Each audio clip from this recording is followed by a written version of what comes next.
Turn also then to another vessel at the Museum of Fine Arts. Odysseus took a journey to the underworld through magical incantations. And the Greeks had a very different notion from our own idea of heaven and hell.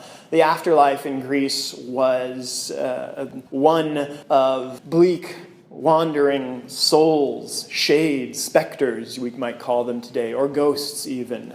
Somewhat lost, a bit forgetful of themselves and who they were, but still retaining some memory of their life on earth. It wasn't a blissful heaven in the hereafter, and nor was it damnation to the fiery pits of hell, but more of a sense of a purgatory might be our closest likeness. So Odysseus then here on this vessel, it's through magical rites of necromancy. Odysseus holds a seance with the shades in Hades.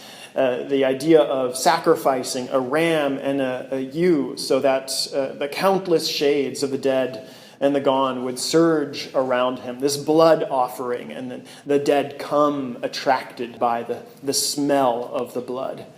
Here we see on the left of the vessel is a fellow named Elpenor, who was one of Odysseus's men and one of the first ones to perish in the Odyssey. He actually got drunk and fell off of Circe's roof and died that way. So not the most graceful of deaths, not a heroic death.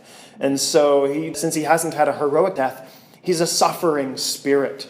So Elpenor cries to Odysseus, the first ghost that Odysseus comes upon in the underworld. "Do not abandon me, unwept, unburied, lest you provoke the gods. Burn me and any armor that is mine on the shores of the great sea. Heap high a mound for this unhappy man." And then the detail up here, we see the two animals that Odysseus has sacrificed to cause the shades of the dead to come to him. So an ancient seance, we might say.